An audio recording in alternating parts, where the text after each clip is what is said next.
Welcome back. Tonight we drift into the quiet chaos of ancient tribal feuds, not neighborly arguments, but battles fought over herds, hunting grounds, and pride. While you relax and sleep, I'll take your subconscious mind back to a time before kings, when family was your army, beasts were weapons, and grudges were carved into bone. Now, you might think of the ancient world as a place of discovery and invention, of fire, of stone tools, of mammoths walking calmly across a frozen plain. And yes, all of that was true. But alongside the invention of sewing needles, cave art, and music from hollow bones, humanity also invented the oldest game in the world, fighting your neighbors. The first feuds were not wars with banners waving and kings shouting speeches. They were closer to family squabbles, except with more spears and significantly worse outcomes.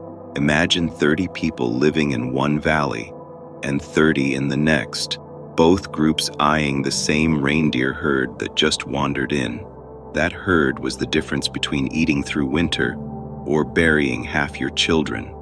Sharing was not an option. And so, the feud began. Archaeologists uncover these stories not through diaries, but through bones. Bones don't lie, and they don't flatter. In Talheim, Germany, around 7,000 years ago, a group of villagers were slaughtered in what scholars politely call a massacre. Men struck in the skull with blunt axes, women with fractured jaws, children with arrowheads still lodged in their tiny ribs. The killers tossed them into a pit and walked away.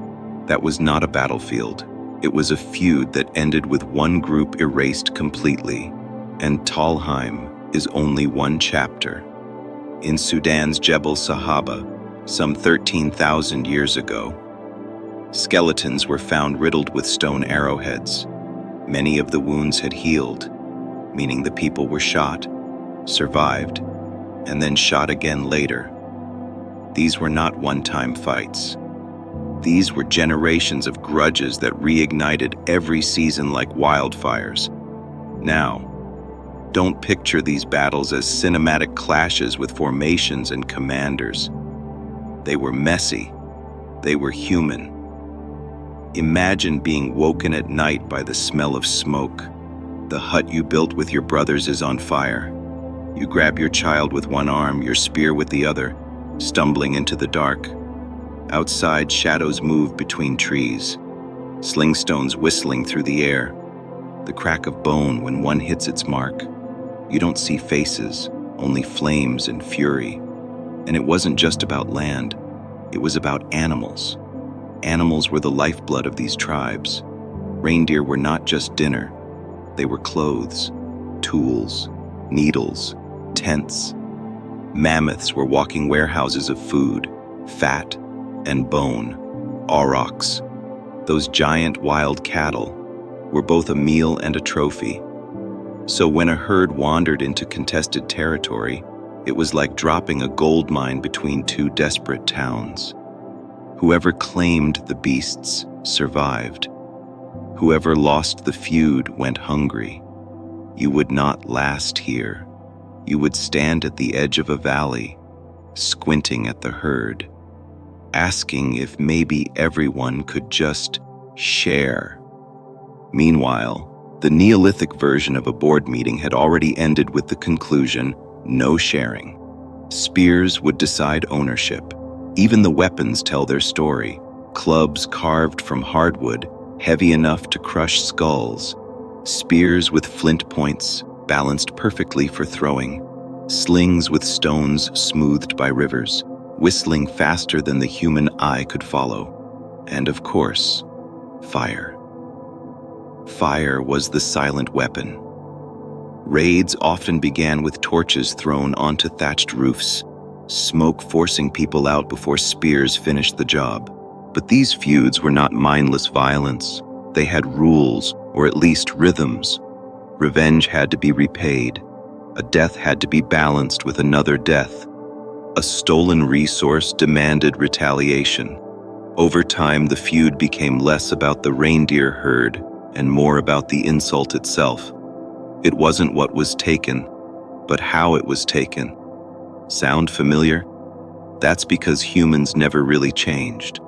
We still feud over lines on a map, only now the weapons are louder and the excuses more complicated. But the root is the same: a refusal to forget, a refusal to forgive. And in this early world, forgiveness was almost impossible.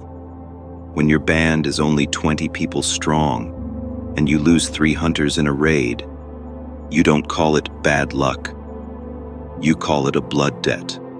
And debts are meant to be repaid. The bones bear witness to this endless rhythm. At Jebel Sahaba, a young woman's skeleton shows embedded flint points in her pelvis and spine. Another man has 3 separate arrow wounds that healed, and then fresh ones from the day he finally didn't.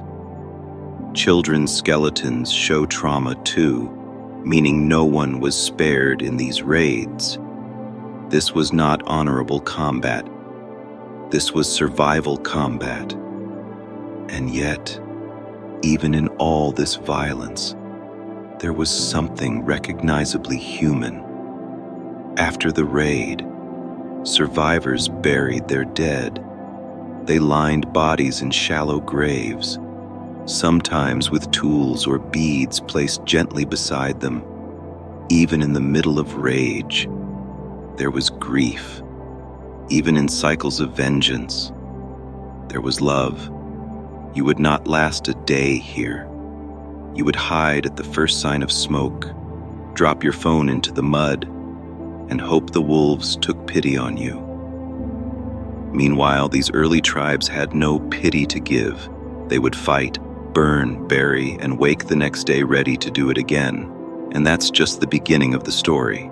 Because these feuds weren't only fought with weapons, they were fought with symbols, with animals, with spirits that stalked the imagination as fiercely as wolves stalked the ridges. But that is where we drift next. Totems and animal spirits carried weight heavier than spears. A feud wasn't just a clash of people, it was a clash of the animals they believed stood behind them. If a man wore eagle feathers, he wasn't only declaring himself a hunter, he was carrying the sky into battle. If another carried bear claws strung on sinew, he was saying the mountain itself gave him strength. You might think of them as jewelry. They thought of them as insurance policies. The oldest figurines prove it. The lion man carved from mammoth ivory, half beast and half human, wasn't simply art. It was authority. When someone carried the lion spirit into a raid, it wasn't one man charging with a spear. It was a lion charging through him. Kill that man, and you weren't just killing an enemy. You were insulting the lion itself. And lions are not famous for forgiving. This made feuds even harder to untangle, because it wasn't enough to make peace with your neighbors. You had to make peace with the spirits you defended too. Spill blood in a valley where aurochs grazed, and suddenly the aurochs became the focus of the feud. One tribe saying the animals belonged to them, another insisting the spirits gave the herd to them. The beasts didn't care either way. They kept grazing, but the humans kept sharpening their spears. And sometimes the animals weren't just symbols.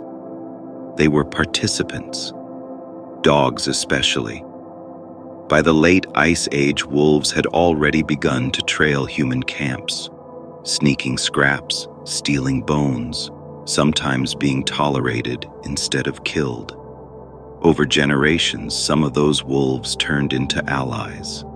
They barked warnings when strangers approached. They snarled when raids began. And in the chaos of a night fight, one lunging dog could terrify an enemy more than any spear. Other animals were used in quieter ways. Bones hung rattling as charms.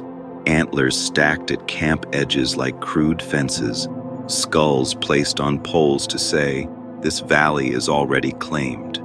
You would walk past and think it was decoration. They walked past and heard a warning. And here's the strange thing. These feuds didn't always need actual blood to continue. Sometimes a single broken taboo was enough. Hunt a bear in the wrong season, fish in the wrong bend of a river, insult an animal totem in a story told by the fire. Suddenly you weren't just neighbors anymore. You were enemies locked in a cycle of insult and retaliation. What made it worse is that animals were wealth as well as worship. A mammoth herd wasn't just food. It was houses made of bones, tents made of hide, glue from sinew, tools from ivory. Whoever claimed the herd owned an entire economy. Losing access to those animals was like losing your farmland, your market, and your roof in the same day. You would panic about bills. They panicked about extinction. And when animals became scarce, the feuds turned sharper. If reindeer herds didn't pass through one winter, or if a flood drove aurochs away from a valley, tribes turned on each other to decide who got what was left. One side might paint their spears with ochre before battle, calling down animal spirits for strength. The other side might perform rituals, shamans dancing in masks carved to look like birds or beasts, claiming supernatural protection. Neither side gave ground, because giving ground meant giving up survival. The animals weren't just background, they were the stage, the script, and the excuse. Every feud was dressed in fur and bone. Every spear dipped in the belief that beasts were watching. And when the beasts themselves disappeared, mammoths dwindling, cave bears vanishing, aurochs thinning out, the fights only grew more desperate, because the fewer the animals, the higher the stakes. The feud didn't always begin with shouting. It often began with silence. A stillness in the valley where something felt wrong. A hunting party that didn't return. A pile of broken tools left deliberately at the edge of camp. A spear thrust into the dirt as a message. These were the preludes. The tribal equivalent of writing angry letters in smoke and bone. And when the silence snapped, it snapped with fire. Night raids were the most feared, not because they were the bloodiest, but because they were the most unpredictable. Imagine lying half asleep beside a dying fire, the smell of smoke already in your lungs, when suddenly there's a new smell, burning thatch. Your hut is no longer warm but choking, smoke crawling along the ground. You stagger out half blind, child in one arm, spear in the other. The night is full of shadows, not stars, figures darting between trees, the whistle of a slingstone cutting the air faster than your eyes can follow. You are in the middle of a raid. Archaeologists have uncovered traces of these raids. Settlements where huts were burned unevenly, suggesting deliberate torching. Skeletons with injuries at odd angles, suggesting people were cut down while fleeing. Tools left behind in panic, as if families ran into the dark without packing. And sometimes entire villages simply vanish from the record after one generation, as if a feud ended not with compromise, but with annihilation. The weapons of a raid were humble but terrifying in the dark. Clubs thickened at one end to break bone, spears carefully balanced for throwing, stone axes that doubled as tools in executioners, and fire itself. Fire wasn't only warmth and cooking, it was the most efficient weapon. Set fire to your enemy's huts, and you've won before the first spear is thrown. But raids weren't only about killing, they were about humiliation.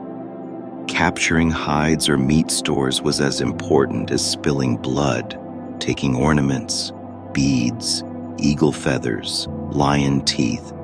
These weren't trophies. They were symbols of dominance. To strip an enemy of his animal charms was to strip him of his spirit allies. You would call it robbery. They called it proof of victory. And then there was the taking of people. Feuds often tangled with marriages and alliances. If one tribe lost women to another, willingly or otherwise, blood debts tangled with family debts. Some feuds began with a bride who refused to return, others with a raid to reclaim someone promised long ago. In the smoke of night raids, women and children were often taken as spoils, and that meant a feud could last not for years, but for generations, because every child born of that taking was a living reminder of the feud itself. The psychology of raids was as important as the outcome. To be raided meant shame. It meant your spirits were weaker, your ancestors less protective, your warriors less vigilant. That shame demanded revenge. Not immediate, perhaps, but eventual. The feud did not end with one raid. It only reset the score. And the animals once again hovered in the background of every raid. Herds of reindeer could be stampeded deliberately toward rival camps, trampling anyone who got in the way. Fires could be set where mammoths grazed, turning beasts into chaos machines that no one fully controlled. Dogs snarled and bit in the dark, lunging at ankles and throats. Even owls and ravens could become part of the drama, their cries in the night interpreted as omens or warnings. You would not last a moment in this. The sound of your own heartbeat would be louder than the raid itself. You would run into the dark, only to be lost between two fires. Neolithic raiders didn't panic. They had practiced the rhythm since childhood. Sling, throw, duck, strike. These were not strangers to violence. They were born into it, too. Evidence of such battles is written into bones like diary entries, skulls with parallel lines from stone axes, arm bones broken in ways that suggest defense, the universal gesture of raising a forearm to block, arrows embedded in spines where someone fled, children's skeletons among them. Reminders that raids did not discriminate. In one mass grave, victims range from infants to elders, showing entire households cut down in a single night. But here's the unsettling truth. These raids were not only destructive, they were also strangely constructive. They shaped identity. They reinforced group loyalty. They taught children who we were and who they were. Without feuds, tribes might have blended too easily. With feuds, the boundaries hardened. One group wore eagle feathers, the other painted themselves in ochre. One buried their dead with beads, the other with antlers. Identity was sharpened in the fire of conflict. This sharpening sometimes went too far. A feud could spiral until there was no one left to fight. Archaeologists see this in abandoned valleys, campsites suddenly empty, hearths left cold, artifacts scattered as if dropped mid-use, entire lineages gone, not because they failed to hunt, but because they failed to stop fighting. And yet, the raids continued. They continued because vengeance is addictive. Once blood is spilled, you tell yourself it must be balanced. And then the enemy tells themselves the same, back and forth, across winters and generations, until the feud itself becomes the inheritance. Children born into a world where the enemy was already chosen for them. They didn't ask why. They simply sharpened their spears, and so the animals still grazed in the valleys. The reindeer still crossed their ancient paths. The mammoths still trudged through snow as if nothing was happening. But the humans below them turned every herd, every trail, every watering hole into a spark for another raid. And in this quiet chaos of ancient grudges, the line between survival and spite blurred completely. The feud was never just about food or herds. It was also about people, about alliances sealed with bodies and broken with betrayals. If you think family drama is messy now, imagine it when every relationship could spark a blood debt that outlived the people involved. Marriage in ancient tribal life was not romance the way you imagine it. It was politics at its most personal. A daughter given to another band was not just a bride. She was a bridge, a rope binding two families. To send her was to say, "We trust you." To refuse her return was to say, "We own you." And to steal her outright was to say, "We are declaring war." Burials whisper this truth. At some sites, the DNA of children shows mothers from far away, fathers from the local band. That's not coincidence. That's exogamy, the exchange of people between tribes. It reduced inbreeding, but it also created obligations. Once you gave your daughter, or your sister, you expected something in return: safety, food in hard times, warriors at your side if a feud erupted. If that bargain was broken, then fire followed. The stolen bride is one of the oldest sparks of conflict in human history. We know it from myths thousands of years later. Helen of Troy wasn't new. She was a recycled story told around countless fires long before Homer put words to it. In tribal times, a bride taken without consent wasn't only about desire, it was about power. To take someone's kin was to say, "Your family is weak, your spirits can't protect you, your warriors failed, and humiliation always demands revenge." Imagine it. A night raid not for herds, but for a single person. Warriors creeping through the dark, setting small fires to distract, then dragging a woman screaming from her hut. In the morning, her family would find the fire pit cold, the bead necklace she wore scattered on the ground. That image alone could fuel generations of hatred. You would call it kidnapping. They called it tribal strategy. And sometimes the opposite happened. A woman might choose not to return, her new family offering more food, more safety, or simply more kindness. For her birth family, this was theft, even if she stayed willingly. A feud might erupt not over an abduction, but over love. And love is a dangerous thing when survival is at stake. The animals slipped into this too. Dowries weren't coins or gold, they were hides, reindeer meat, baskets of fish, even dogs. Give a daughter, receive animals. Fail to pay the animal price, and the feud ignited. Suddenly, your neighbor's missing cattle wasn't just theft. It was the unpaid bride price of a marriage that went sour. You would write a lawyer's letter. They lit torches. Feuds over alliances didn't stop with marriages. They extended to children born from them.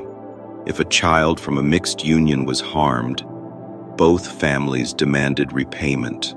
If that child grew strong, both claimed them. Imagine one boy pulled between two bands, each saying, "He is ours." The solution was rarely negotiation. It was usually another fight. And here's the cruel irony. These feuds weren't senseless. They made sense to the people inside them. In small groups where every pair of hands mattered, marriage was survival, An extra hunter, an extra gatherer, an extra child meant the difference between life and famine. When someone broke the rules of exchange, it was more than insult. It was starvation disguised as betrayal. Archaeologists see traces of this in ritual, in graves where women are buried with ornaments from far lands, in bone jewelry that traveled hundreds of miles. These weren't souvenirs. They were wedding contracts written in teeth and shell. If that contract was broken, if the jewelry was lost in a raid or stolen in humiliation, the story of the feud wrote itself. Picture it again. Two camps facing each other across a river. One chanting, painted in red ochre, eagle feathers rattling in the wind. The other silent, hides stretched over shoulders, spears raised but not yet thrown. Between them, the memory of a woman taken, a dowry unpaid, an insult shouted years ago. That silence is heavy, heavier than the spears themselves. And when the first stone flies from a sling, the silence breaks forever, and children grow up inside this rhythm. They hear stories by the fire not of fairy tales but of betrayals. They play games pretending to raid the neighbors. They carve their first spears knowing exactly which tribe they are pointed at. You grew up with cartoons. They grew up with grudges. The cycle is as old as humanity. Love, theft, revenge. It is the story we never stop telling. From stolen brides in caves, to wars over queens and castles, to modern headlines dressed up in suits and microphones, the feud never ends. Only the costumes change. And in those ancient valleys, when the smoke cleared and the bones cooled, the animals still grazed in the background. The reindeer didn't care about stolen brides. The wolves didn't mind unpaid dowries. The mammoths kept trudging. Only the humans carried the fire forward. The animals were never neutral. They were the currency of survival, the symbols of power, and the excuses for blood. If two tribes clashed, it was almost always because of beasts that walked the same ground. Not kingdoms, not borders, but herds with heavy hooves. Take the mammoth, a walking fortress of meat, fat, hide, and ivory. A single mammoth could feed a band for weeks, clothe them in thick hides, provide bones for shelters and tools. Whoever controlled the right to hunt mammoths didn't just control dinner, they controlled life itself. And when two groups looked at the same shaggy giant crossing a frozen valley, the spears in their hands weren't aimed only at the animal, they were aimed at each other. Evidence whispers this story in mammoth kill sites, places where bones are scattered in circles, spears still wedged between ribs. Some show signs of multiple groups fighting over the same kill. A mammoth struck from one side by heavy thrusting spears, from another by lighter javelins. The animal itself was collateral. The true fight was over ownership. And it wasn't only mammoths. Aurochs, those enormous wild cattle, were just as contested. They were faster, meaner, and more dangerous than modern cows. Horns curved like weapons, shoulders built like siege engines. Bringing one down meant glory and food. But bringing one down also meant telling every rival group, this herd is ours. Kill the wrong aurochs. And suddenly, you weren't just a hunter, you were a thief, and thieves bled. Reindeer too carried their share of grudges. Not majestic to you perhaps, but to Ice Age hunters they were the perfect package. Meat, hide, sinew, antler. They migrated predictably, and tribes planned their lives around those migrations. So when reindeer herds split across valleys, and two groups shadowed them from different angles. The collision was inevitable. One side claimed ancestral rights to follow the herd. The other side claimed spirits gave them the same right. Both sides carried spears. Only one side carried the meat home. Dire wolves added another layer. They were not tamed like dogs. They were competition. Packs of them could wipe out half a hunt in minutes. Sometimes human hunters followed herds only to find wolves already circling. If another tribe arrived too, suddenly you had three predators: wolves with teeth, humans with spears, and more humans with grudges. In that moment, survival blurred into feud. Was the wolf your enemy, or the rival band standing beside it? Both, usually. Cave bears were stranger still. They were worshipped in some valleys, feared in others, and hunted in desperation by the unlucky. Skulls arranged carefully in caves suggest rituals, as if tribes sought to keep the bear's spirits quiet. To kill one in the wrong way was an insult. To kill one in the right way was a victory that bound the tribe to power. But if your neighbors believed the bear was sacred, and you turned it into stew, congratulations. You had just declared war. Even smaller animals became sparks. Fish in rivers, beavers with their precious pelts, birds whose feathers served as totems. Everything alive was both resource and reason. Every catch another notch on the bone ledger of who owed what to whom. You would see only animals grazing, flying, hunting. They saw battle lines. A herd was never just a herd. It was a prize waiting for conflict. Picture it. Two groups arriving at the same frozen lake. The reindeer have gathered to drink, steam rising from their noses in the cold. On one side, hunters crouch in furs dyed with ochre, spears tipped with flint. On the other, hunters wrapped in darker hides, carrying heavy clubs. Both groups silent, waiting.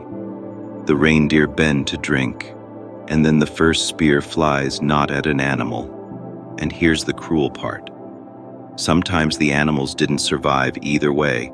Herds stampeded into ravines, carcasses rotting in the snow because no one dared cross into enemy territory to collect them. Mammoths wounded fatally, but left to wander off because a raid broke the hunters apart. Entire migrations disrupted because tribes fought harder against each other than against the beasts themselves. The feud cost not only lives, but food, and still it continued. Because the animals weren't just practical, they were spiritual. A mammoth hunt was a ritual, complete with dances, chants, ochre smeared on faces. Killing one wasn't simply butchery. It was an act of cosmic importance. To be denied that right by rivals was more than hunger. It was sacrilege.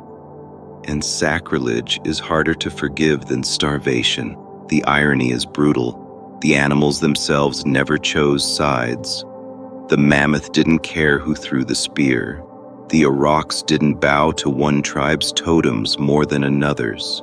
The wolves didn't favor one valley family over the next, yet their bodies became the stage on which humans acted out every grudge. And when those animals began to vanish, when mammoths dwindled, cave bears faded, aurochs retreated into shrinking forests, the feuds only grew sharper. Scarcity is the parent of spite. Where there were once herds enough for two tribes, now there were just enough for one, and so the other had to disappear. You would stand in that valley, shaking your head at the waste. Why fight each other when both sides needed the same herd? But to them, it wasn't waste. It was justice. Their ancestors hunted here. Their spirits claimed the beasts. Their children would starve if they yielded. And so the feud sharpened until no animals remained, until no tribe remained, until only the valley kept its silence. And still, when archaeologists dig in those silences, they find broken spears beside scattered bones, proof that the last fight wasn't against the mammoth, or the aurochs, or the wolves. It was against each other. Shamans always stood at the smoky edge of every feud. They were not hunters with spears, nor mothers scraping hides, but something stranger. Story keepers, bone readers, voices that claimed to speak for animals and ancestors alike. When two tribes glared across a valley, their shamans were often the loudest voices whispering what the spirits demanded. To you, a feud is a quarrel between people. To them, it was a quarrel between worlds, the visible world of flesh and bone, and the invisible one of animals, ghosts, and powers. A fight wasn't just about food or insult. It was about which spirits would win. Masks made this visible. Imagine a tall figure stepping into firelight with a bear skull strapped over his face, hide draped down his back, claws rattling on a cord. He growls not like a man, but like the echo of a beast. Children cower, warriors stiffen. The bear is not merely symbol, it is here, fighting for the tribe. The other camp answers with their own mask, an eagle's beak carved in wood, feathers shivering in the fire's draft. Sky versus mountain, claw versus wing. You would smirk and call it theater. They shivered and called it war. Curses were whispered like weapons. If one tribe lost hunters to a raid, the shaman might rise, sprinkle ochre over the fire, and say the enemy's children would waste away. If an enemy's dog howled strangely at night, proof the curse was working. If lightning struck a tree above their camp, proof again. The feud gained fuel not only from spears, but from every thunderstorm, every sickness, every unlucky hunt. And yet the curses could backfire. If your own hunters fell ill before a raid, if your own child died of fever, it meant your enemies had stronger spirits. That was humiliation twice over. Not only did you lose in flesh, you lost in the invisible. The only solution was escalation. More offerings, bigger rituals, bloodier raids. The animals were woven through all of it. Shamans did not only wear masks, they used bones as instruments, drums made from hide stretched across mammoth ribs, flutes carved from vultures' wings, rattles filled with wolf teeth. Each sound was a signal. Each chant and argument shouted not at humans but at the air itself. Picture a night before a raid, fires low, warriors painting their faces in stripes of red ochre and black ash. The shaman walks slowly between them, humming low, brushing each spear with smoke. A pouch of charms rattles at his side, claws, shells, bits of bone drilled into beads. He mutters that the aurochs will stumble, that the enemy's arrows will shatter, that the wolves will circle their camp instead. Warriors nod grimly. Whether they believed or not didn't matter. They fought better with the thought of spirits behind them. And across the valley, the other tribe does the same. Their shaman chants over their weapons. Their charms hang in the night wind. Each side convinced the spirits lean toward them. Both cannot be right. The proof will be written in blood by dawn. Archaeologists find hints of these rituals in caves, masks carved from antlers, bones arranged in circles, pigments splattered in deliberate patterns.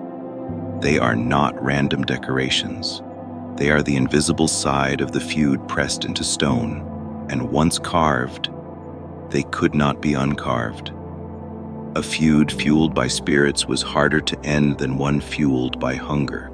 Hunger fades when the herd returns. Spirits never forget.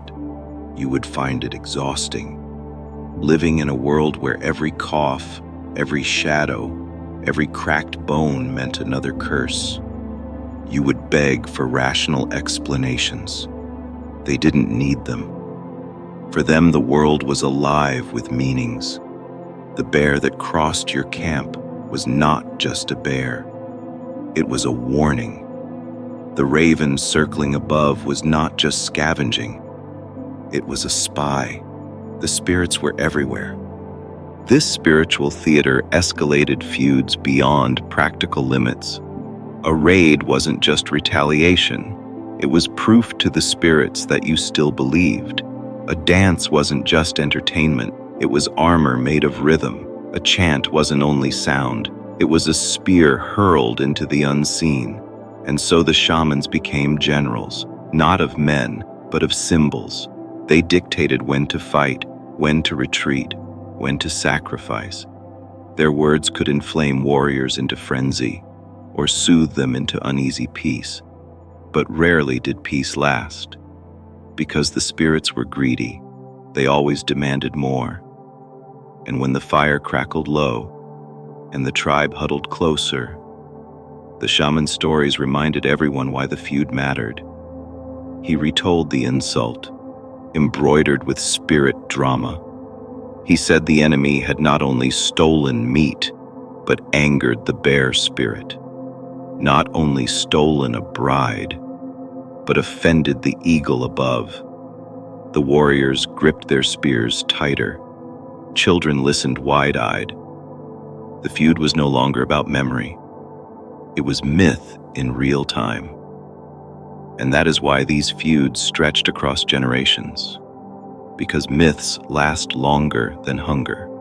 The problem with feuds is that they never end where they begin. One insult sparks one raid sparks another. Soon the feud is no longer about the herd or the bride or the insult itself.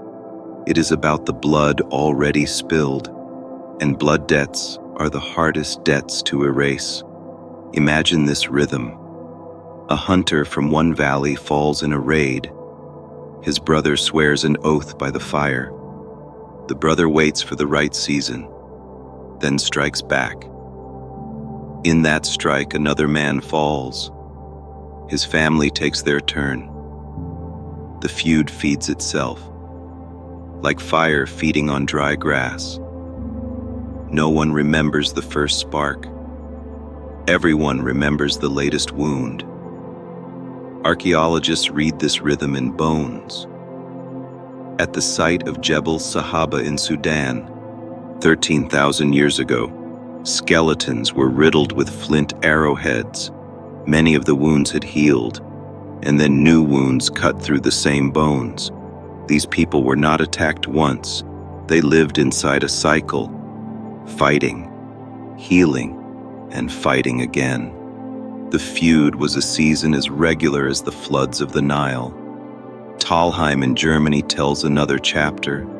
7,000 years ago, an entire village was cut down. Men with skulls fractured by stone axes, women with broken jaws, children struck down from behind as they ran. Archaeologists found them dumped in a pit. This was not battle in the open field. It was execution. A whole community erased. The feud did not balance the scale. It wiped it clean. And yet even that was not the end. Because erasure itself becomes a story. Survivors from nearby valleys would hear of Talheim, and they would remember. And memory was another kind of weapon. The escalation followed patterns you would recognize even now. First was the tit for tat. One injury answered with one injury. Then came the spiral. One injury answered with many. Finally came annihilation, not just warriors but families, elders, children, even dogs and livestock slaughtered to remove every trace of a rival. That is the cold logic of feud escalation. If one spark can reignite a fire, remove the spark entirely, and animals suffered with the people. Raids often destroyed herds deliberately. Rivals burned stored meat, killed dogs, scattered hides into rivers. It wasn't just about survival, it was about humiliation. The message was clear. Not only are you defeated, but your spirits, your beasts, your ancestors have abandoned you. You would call it cruelty. They called it closure. The bones in Talheim show this in chilling detail. Men killed from the front, women and children from behind. The killers were not in a rush. They did not flee after. They buried their victims in a pit together. That act itself was theater. They wanted anyone who found it to know. This is what happens when you cross us. The escalation was not only physical, it was psychological. Fear itself became a weapon. If your rivals believed you would wipe them out completely, they might flee before the fight. Some valleys show signs of this. Camps abandoned suddenly, tools left behind, bones left unburied. Fear emptied those valleys as effectively as fire. And here's the strangest truth. Sometimes escalation was planned. Feuds could be timed for seasons. Strike just before winter, and you don't only kill warriors. You starve the survivors when snow falls. Strike during migration, and you don't only take lives. You take the herds they needed. Every feud was war mixed with calendar. You would find this exhausting. Your heart would race at the first raid, and you would beg for peace. But peace was not durable, because once blood was spilled, to forgive meant admitting weakness, and weakness invited more raids. Forgiveness was dangerous. Vengeance was safe. The escalation etched itself into myths and stories. Children were told not just who the enemy was, but why they deserved destruction. Shamans repeated tales of insults that happened generations ago. The original cause was long forgotten, but the feud had become sacred. It was not just family business anymore. It was tradition, and tradition gave justification for the worst acts. When whole groups were wiped out, the killers could tell themselves it was not cruelty. It was duty. To fail to continue the feud would dishonor the ancestors. To end the cycle would shame the spirits. Better to end the rival than to break the rhythm. Archaeologists uncover mass graves across Europe, Africa, and the Near East from this era. Often entire households buried together, many skeletons showing no sign of defense. People cut down as they slept or fled. Feuds didn't need fair fights. They needed results, and the result was silence. This silence still hums in the valleys. Walk through them today, and the air is calm. Birds sing, grass grows, rivers sparkle. But under that soil lie bones with flint tips still lodged in them, reminders that these peaceful landscapes once echoed with screams. You would never guess by looking. That is the trick time plays. And still, we carry echoes of these escalations. In your world, feuds become lawsuits, border disputes, endless political grudges. The tools change, the rhythm remains. We inherit the instinct to keep score, to repay insult with insult, never to let the balance tilt. That instinct was carved into us when survival was fragile. And even though survival is easier now, the instinct never left. The escalation of tribal feuds teaches one lesson above all. Once a cycle begins, it rarely stops until someone is erased. And erasure is as much a part of our ancestry as fire or stone. If feuds burned everything down, loyalty was the fire break. Without loyalty, the feud would consume not just enemies, but friends. And so ancient people clung to bonds with a ferocity that matched the hatred they carried for rivals. To you, loyalty is a nice word, a trait you admire in pets or in friends who keep secrets. To them, loyalty was survival. When the next raid came in the night, the only thing between you and death was whether the person beside you threw their spear for you or stepped back into the shadows. Archaeologists see loyalty not in speeches, but in bones. Healed fractures on skeletons show that injured people were cared for. A man with a shattered leg bone lived for years after. Someone carried him when he could not walk, fed him when he could not hunt. That was loyalty. That was group survival. Feuds sharpened this bond even further, because the enemy wasn't some vague shadow. They had faces, names, histories. To fight them meant you needed certainty about who was us and who was them. That certainty was loyalty, and the price of betrayal was unthinkable. Loyalty was not just emotional, it was practical. Groups exchanged marriages to tie themselves together. A daughter given meant warriors gained. A son adopted meant allies secured. Feuds might start over such exchanges gone wrong, but they also ended with new alliances when grudges became too costly. Even enemies could become friends if a bigger enemy appeared. Picture this. Two tribes long at war suddenly find a third arriving from the mountains, stronger, hungrier, armed with strange weapons. Suddenly, the old feud looks less important. The Eagle Feather tribe and the Bear Claw tribe set aside their hate. They sit around a smoky fire, muttering curses at each other, but sharing meat, because the third tribe is worse.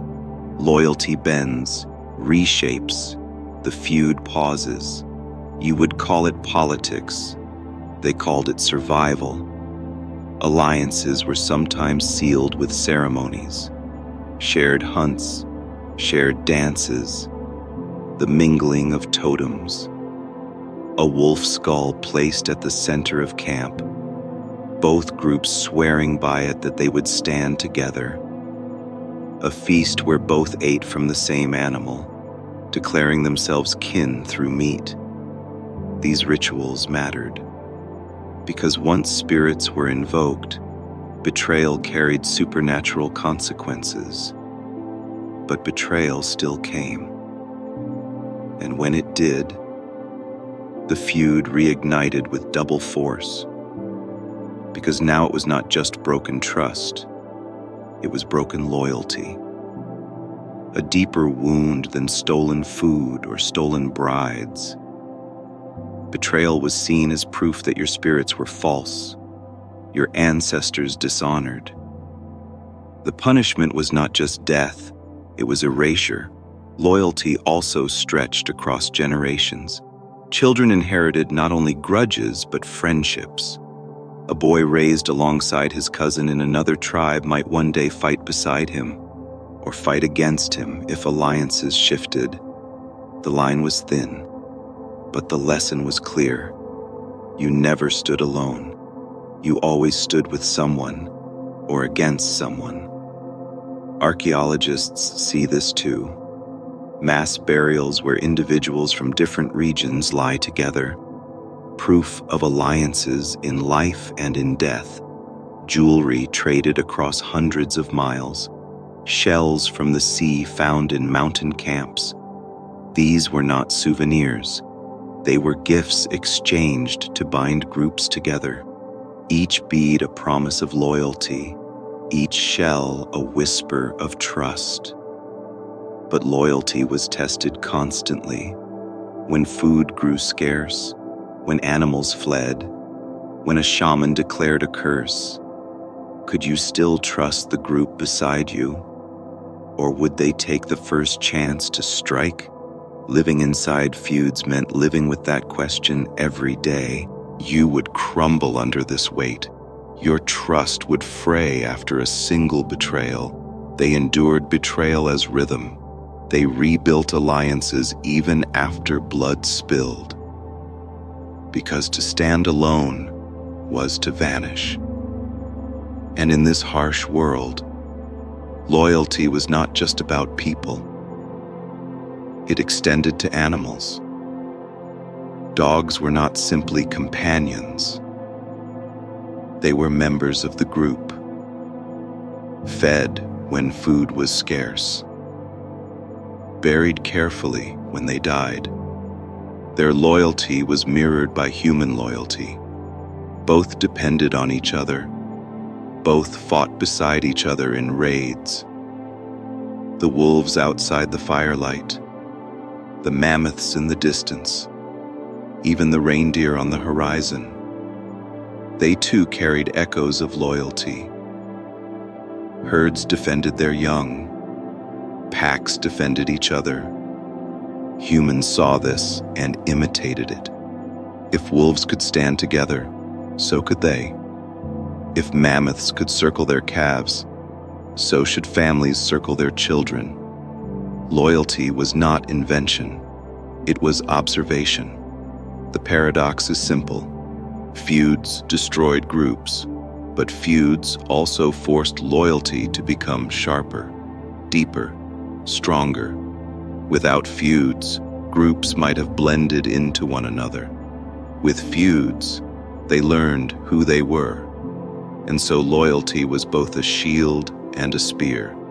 And as fires burned low, as shamans whispered stories of spirits and curses, children listened not only to tales of enemies, but to tales of friends, tales of those who stood beside their parents in the darkest raids, tales of cousins who shared food in lean winters, tales of warriors who carried the wounded home.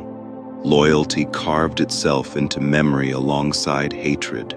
The balance was fragile. Too much loyalty to one group could mean too much hate for another. But without loyalty at all, the feud would have burned everything down. And so humanity walked this narrow path, bound together by blood debts and blood bonds alike. The trouble with feuds is that they don't stop just because the world around them changes. The snow keeps falling, the rivers keep shifting, the herds keep thinning. But the grudge burns on like a coal that refuses to die. And sooner or later, the weight of the feud collides with the weight of survival. The decline begins quietly. A winter when the herds don't return. A flood that drowns the low ground where camps once stood. A sickness that takes not just one child, but many. And yet, even in the face of these disasters, the feud whispers louder than reason. Families still paint their spears, still tell their children who the enemy is, because the feud is easier to understand than hunger. Hunger feels like chance. A feud feels like purpose, but hunger always wins in the end. Imagine a valley where two groups have fought for generations. At first, there were mammoths to fight over, then reindeer, then smaller game, each feud leaving fewer animals, fewer people. Until one day the fires in both camps burn low, not because of raids, but because there is simply nothing left to eat. Archaeologists read this in abandoned camps. Hearths cold, tools scattered, bones of half-eaten animals gnawed down to dust. No burials, no careful rituals, just absence. It is not that the people forgot how to survive. It is that the feud and the famine struck at the same time. Scarcity makes feuds more vicious. When food is plenty, enemies can be raided but spared. When food is scarce, enemies are wiped out completely. You cannot risk leaving rivals alive when the next herd might be the last. And so the cycle of vengeance twists tighter. Less food, more blood, less food, until both sides vanish. And here's the strange cruelty. Sometimes the feud continued even after the animals were gone. Aurochs vanish from the plains. Mammoths dwindle to shadows. Cave bears retreat to the last caves, yet the people still fight, not for beasts that walk before them, but for memories of beasts long gone. The grudge outlives its reason. Evidence whispers this in symbolic traces. Totems carved from animals no longer seen in the valley. Rituals performed for herds that never return. Even when nature had moved on, humans refused to. They clung to the feud because without it, who were they? Migration was the only escape. Families packing what little they could carry, leaving hearths behind, stepping into landscapes unknown. Some merged into new groups, carrying old grudges with them like smoldering embers tucked into ash. Others walked into silence, never found again. You would crumble under this choice, stay in the valley and starve, or leave it and risk the unknown. Both feel like loss. They accepted loss as rhythm, because what else was there? The decline also reshaped loyalty. Alliances shifted under pressure. Old enemies became sudden allies when famine struck harder than feud. Sometimes peace was made not by choice, but by necessity. Two groups too weak to fight chose to share a fire for one winter. But such truces rarely lasted. As soon as the herds returned, the spears did too. And yet, in some places, decline brought innovation. Scarcity forced people to try new foods, new tools, new alliances. The end of one feud might give birth to something else. Trade networks, larger gatherings, rituals that bound more than two families together. Out of ruin, new patterns emerged, but not always. Sometimes ruin was simply ruin. And the bones left behind tell stories of children who never grew, of elders buried in shallow graves, of tools dropped mid-use. The silence of decline is louder than any raid. You would walk through those empty valleys now and think them peaceful. Grass waving, birds calling, the wind soft. But beneath the soil the story hums still. 1,000 grudges cut short not by forgiveness, but by famine. The feud did not end. It only ran out of people to carry it forward. And that is how many lineages closed their chapters. Not with a final victory, but with slow starvation and whispered curses left unanswered. The strangest truth about ancient tribal feuds is that they did not disappear with the people who fought them. They lingered, not in spears or bones, but in the way humans think, because feuds are not just events, they are habits, and habits have a way of sinking deeper than memory. Identity itself was sharpened by feud. Without enemies, groups might have blended into one another, but with enemies, the lines grew clear. We are the people of the eagle feathers. They are the people of the bear claws. We bury our dead with beads. They bury theirs with antlers. These differences hardened not in peace, but in conflict. The feud was a mirror showing each tribe who they were. You would think identity should come from shared meals or songs. They thought identity came from shared grudges. To be part of a family was to know exactly who your enemies were. And children learned it at the fire as surely as they learned to shape flint. That is why feuds lasted generations. The original insult forgotten. The names of the first dead no longer spoken, but the categories endured. Us and them, self and other, friend and foe. It did not matter why it began. It mattered only that it continued. Archaeologists find proof of this stubbornness in ritual, in symbols painted long after their meaning was lost, totems carried for animals extinct in the valley, curses spoken in words no longer understood. The feud outlived its reasons. It became tradition. And tradition is harder to kill than hunger.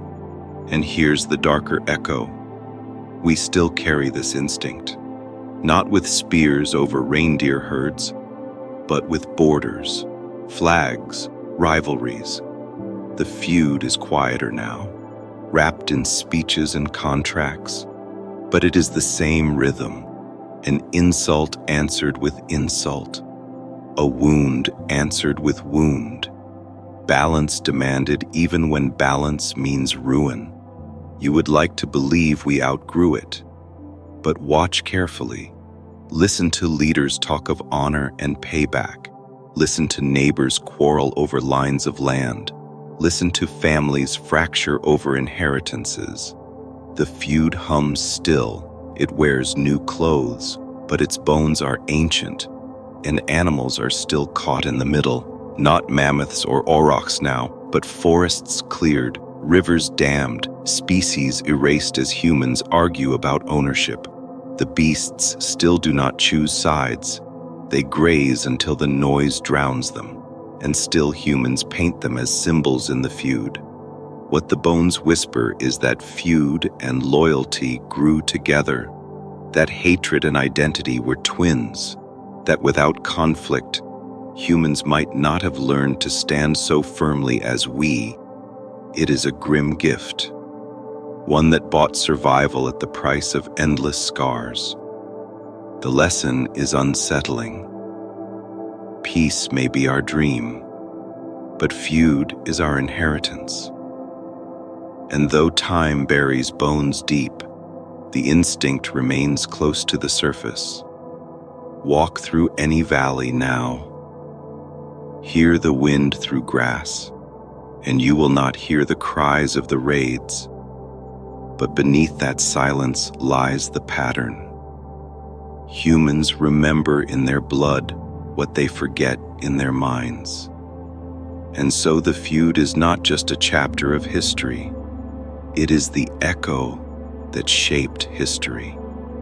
The bones tell us much, but so do the ruins, because feuds didn't vanish when tribes grew into villages or villages into kingdoms. They simply scaled upward.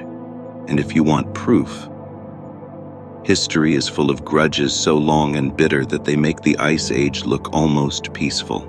Take the Talheim death pit in Germany, around 5000 BCE. I mentioned it before, but it deserves more. A whole farming village erased. Not by outsiders, not by invaders from far away, but by neighbors. The wounds tell the story. Men struck in the skull from the front, women with jaws broken, children cut down as they ran. The attackers didn't leave bodies scattered. They dumped them into one pit, a message in earth and bone. That was not random violence. That was a feud brought to its logical end. Or the site of Jebel Sahaba in Sudan, 13,000 years ago. Skeletons riddled with flint points. One man with a spine so peppered with arrows, he must have looked like a porcupine. Some of those wounds had healed, meaning he survived one battle only to die in another. That's not chance. That's a cycle. Raid after raid, arrow after arrow. The Nile may have shifted with its floods, but the grudges were steady. And then there is Crow Creek in South Dakota. More than 700 years ago, archaeologists uncovered nearly 500 skeletons. Men, women, children, burned and butchered. Some scalped, some mutilated.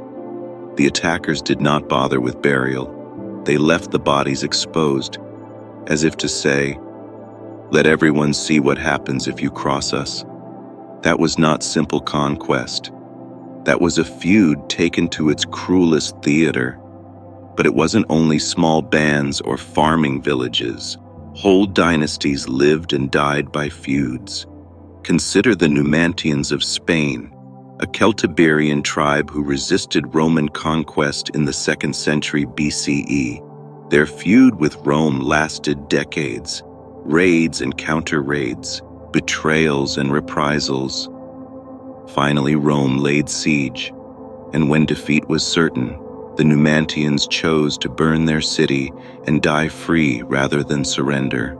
A feud so deep it ended with fire consuming not just homes, but the people themselves. Or the Iroquois feuds in North America, before they united into a confederacy. The tribes warred constantly, raiding one another for captives, for honor, for vengeance. These weren't mindless wars. They were codified feuds.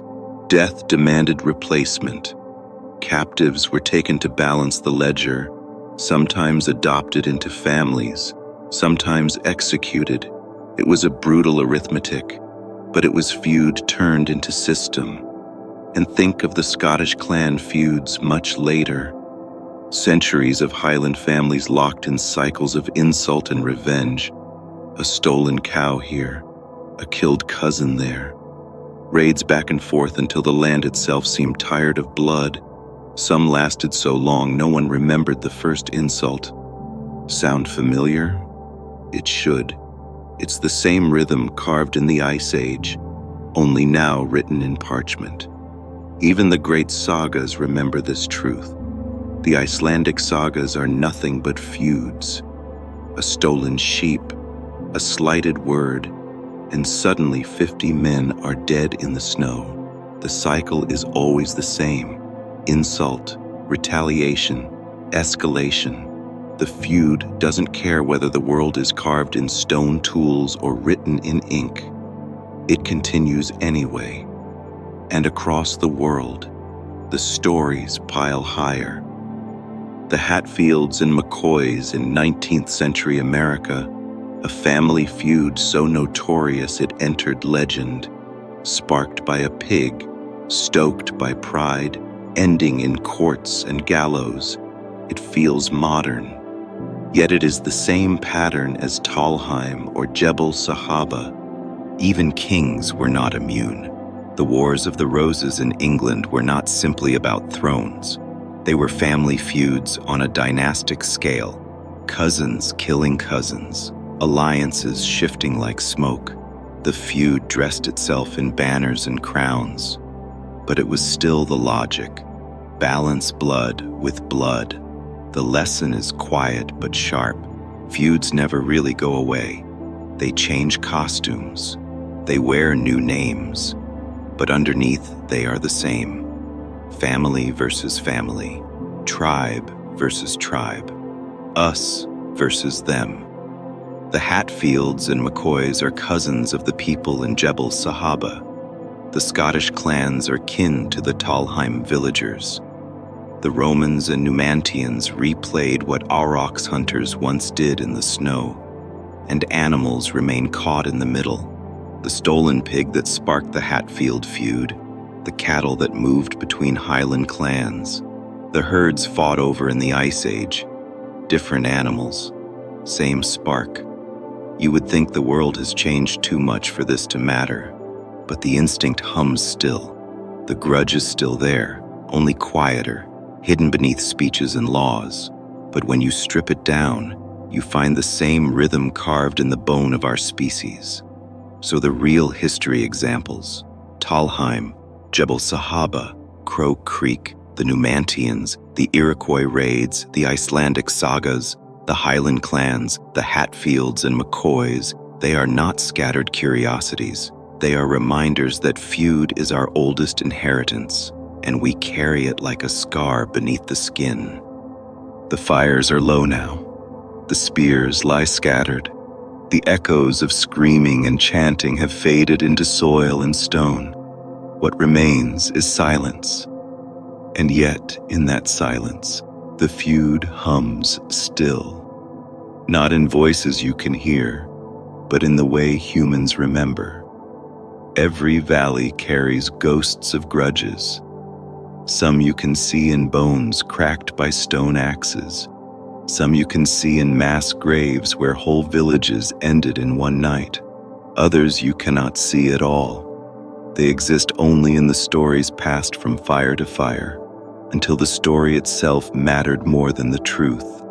We have walked through the smoke of those ancient feuds together, through raids that lit the night, through shamans who cursed their enemies with bear masks and eagle feathers, through cycles of revenge that ended only when famine erased both sides, through loyalty that kept families alive, and betrayal that burned them down. We've seen animals caught in the middle, mammoths trampled into symbols, aurochs fought over as if they were coin, wolves and dogs woven into raids and warnings, bears worshipped by some, eaten by others. Even small birds and beads of shell became sparks for violence. Nature did not choose sides. Humans forced it to. And we've seen that the feud did not end with the Ice Age. It crawled forward through Talheim's pit, Jebel Sahaba's skeletons, Crow Creek's slaughter.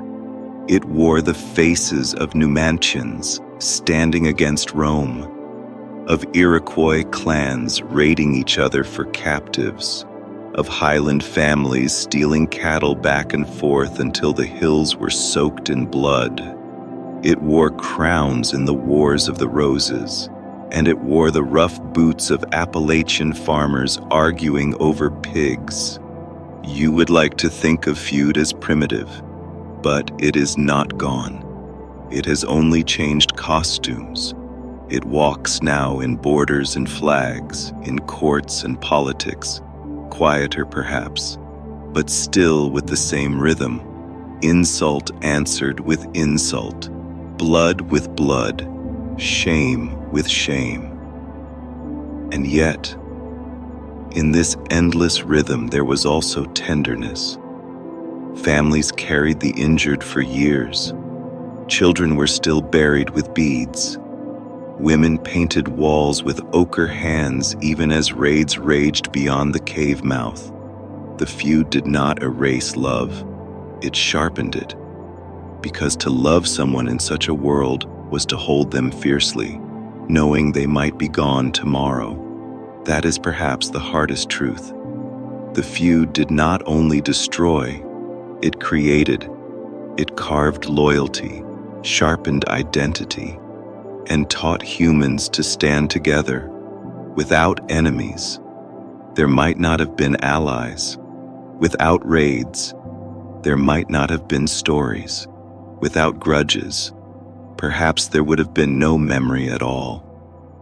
And so as you rest now, drifting deeper into sleep, imagine those valleys, silent again, the grass bending under wind, the rivers running smooth, the stars watching as they always have, no raiders in the dark, no fire eating through huts, only the bones beneath the soil, carrying secrets they will never tell.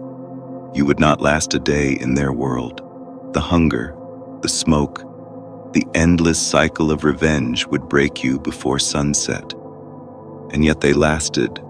They lasted long enough to paint caves, to carve beads, to raise children, to leave bones that still whisper their stories to us. And perhaps that is the final lesson. You are here because they feuded, because they loved, because they endured. Their grudges carved your instincts. Their loyalty carved your heart. Their survival carved your very existence. So close your eyes now. Let the feud fade into quiet. Let the animals walk back into shadow. Let the fire burn down to embers. The valley is silent once again, and the bones are only bones. Sleep, for the feud is over tonight.